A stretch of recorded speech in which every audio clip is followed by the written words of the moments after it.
Mandibulise kone bathandi bezemidlalo eMzantsi Afrika, ingakumbi kone balandeli bebhola elikhulu ke laseMzantsi Afrika. Apha ke sawuthetha ke ngentethe ephuma pha kuZitha Queen ke cacisa ke malunga nobukhapteni bakhe kunye ke noInacio Miguel. Uthi uZitha Queen ke lento ayikho ngoba ngubani ukhapteni, lento ayikho ngoba ngubani onxibe ibhanti, lento ingoba ngentsebenziswano yeteam, ngoba ifocus yabo kusekubeni baphumelele, ifocus yabo sekubeni ke bafumana u3 points bawine ikhaphu. Ayikho ngokubana ngubani ongukapteni ngubani ongongakapteni. Utsho ke pha uZitha Queen esitsho sithi ke ewe ngela xesha engena umfana omdala ke engena endaweni kaEden McCarthy xa babedlala phaa neqela leRichards Bay, engena umfana omdala enikwa phaa ibhanti nguMiguel. Uthi ke laa nto yayingathethi ukuthi uMiguel akayokapteni okanye akayolida, yintlonipho wayinikwa nguMiguel, njengoba noMiguel ke the wathi wayicacisa wathi ke uZitha Queen kokokuqala uthenjiwe wanyulwa ngoba iplayers eKaizer Chiefs zimthembile. Number 2, uZitha Queen kuyayazi Kaizer Chiefs ngaphezu kwakhe, futhi culture Kaizer Chiefs ke uyazi ncakasana ngoba udevelophe phaa yiKaizer Chiefs. Usuka phaa ke umfana kaZitha Queen ke kwi-reserve side eKaizer Chiefs wakhula yamlowna eKaizer Chiefs. Into ethetha ukuthi ngoku uZitha Queen ke lo uyayazi Kaizer Chiefs.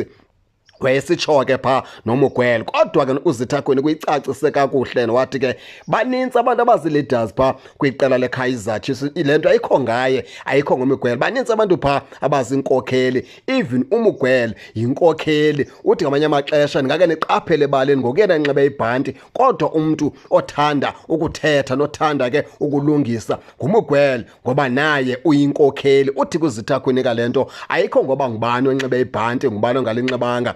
Bona beyiKaizer Chiefs okanye beziplayers eKaizer Chiefs, ifocus yabo bona isekuwineni, ifocus yabo bona iku3 points, ifocus yabo bona ngokuwina, bawine itrophy, bawinele ke iKaizer Chiefs. Ngelipheleleyo ke uthi uZitha Queen ke ukunxiba ibhanti nongalinxibi ayithethi. Into ebalulekileyo kukuba iteam mayiphumelele, makubekho intsebenziswano phakathi kweeplayers, mazithethe into enye iiplayers ukwenza into yokubana ke iteam le iphumelele. Siyayibona ke thina ke loo nto Zitha Queen into yokubana ke utshintsho oluninzi kakhulu phaa kwiKaizer Chiefs mfana omdala, futhi nawe Zitha Queen kuphakamise ngayona ndlela mfana omdala isandla usixhome kakhulu. Elo bhanti alilahlekanga xa lithe labe linxitywa nguwe, singathi lirongo xa linxitywa nguMiguel, kodwa nawe Zitha Queen uyalideserve mfana omdala njengokapteni ke weqela ke leKaizer Chiefs. And ke nale ndlela uthetha ngayo mfana omdala siyayibona into yokubana ke utshintsho silijongile. iKaizer Chiefs kuyabonakala ngento yokubana iiplayers eKaizer Chiefs ke zithetha into enye.